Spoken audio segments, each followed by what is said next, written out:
Welcome to my channel.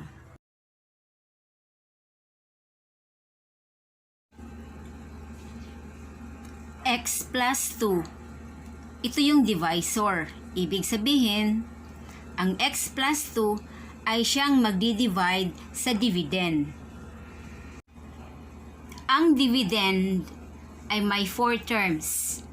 Ang x cubed, negative 4x squared, plus 2x, negative 3 as constant. Kung ano man ang magiging sagot, yun ay tinatawag na quotient. Una, si x cubed ay dinidivide ko by x. Kaya x squared ang nasa ibabaw. Kasi pag division, ima-minus lang yung exponent ng dividend ng exponent ng divisor. Kaya naging x squared.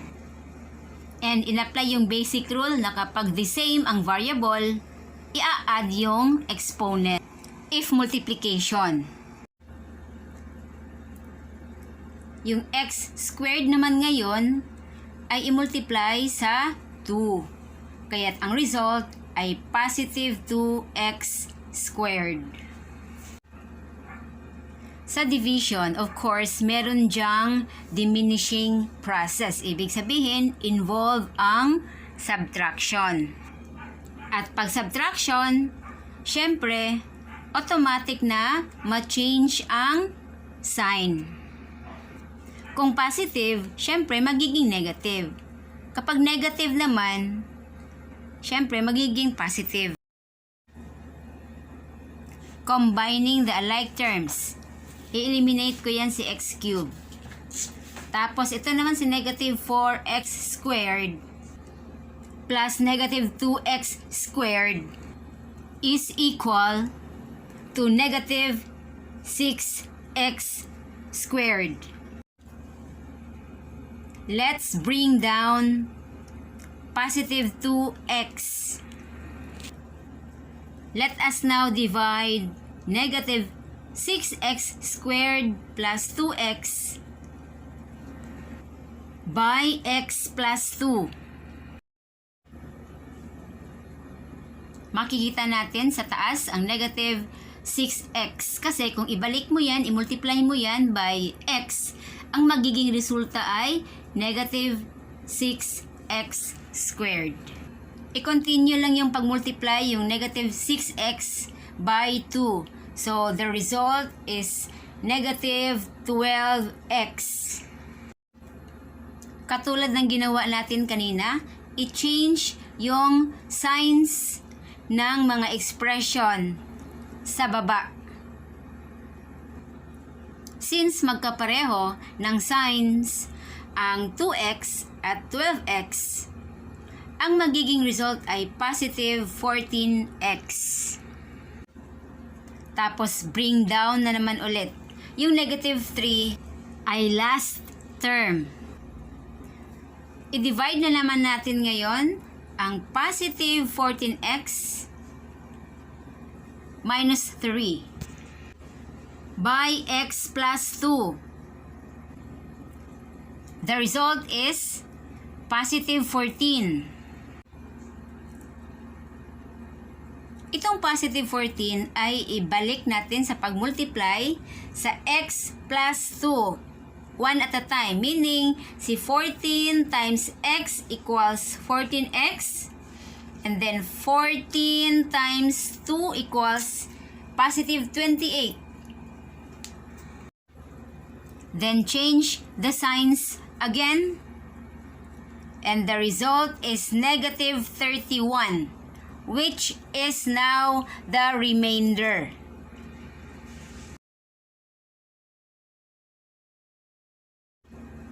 We have now the final answer.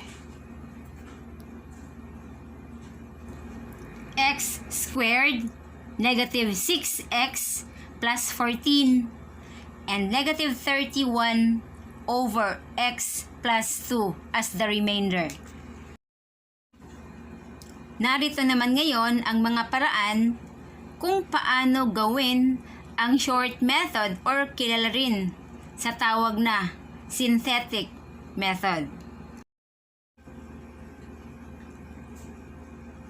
I-transpose muna natin yung x plus 2. So, magiging negative 2 siya. Kung baga, para siyang naging value ng x, ang negative 2. Ilagay natin ngayon ang negative 2 sa upper left at kopyahin lang ang mga numerical coefficient na nakalagay sa loob ng radical sign.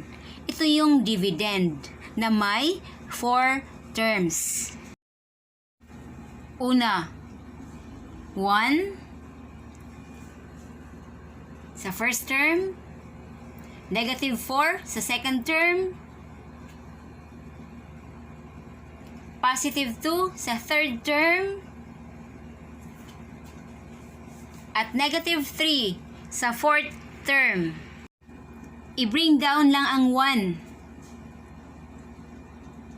Then, i-multiply ang 1 by negative 2. Tapos yung sagot, ilagay sa baba ng negative 4. So, negative 2 times 1 is negative 2. And then, get their sum. Negative 4 plus negative 2 is negative 6. Then negative 6 times negative 2 is positive 12. So add them.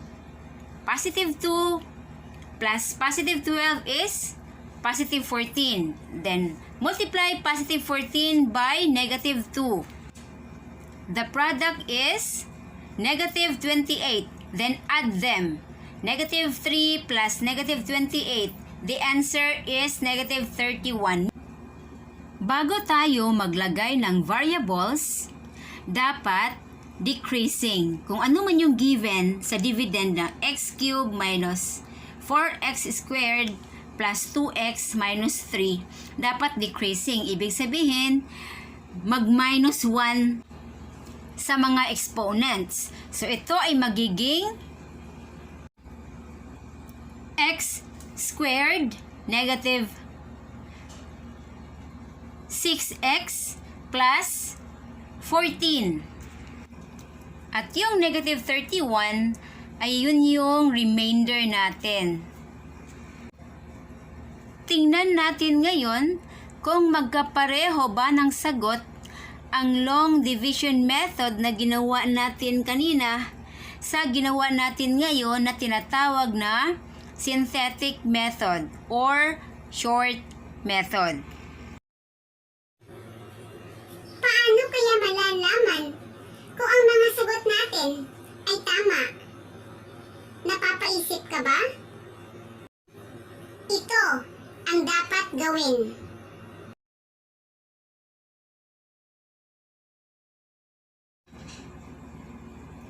I-multiply natin ngayon ang quotient at divisor. Dapat ang magiging resulta ay yung mga 4 terms na naka-indicate sa original na dividend. Positive 14 times positive 2, the answer is positive 28. Then negative 6x times positive 2, the answer is negative 12x. Then x squared times positive 2, the answer is 2x squared. Now, i-multiply naman natin yung variable x sa quotient. X times positive 14. The answer is positive 14x. Then negative 6x times x. The answer is negative 6x squared. Then x times x squared. The answer is x cubed. Let's now simplify.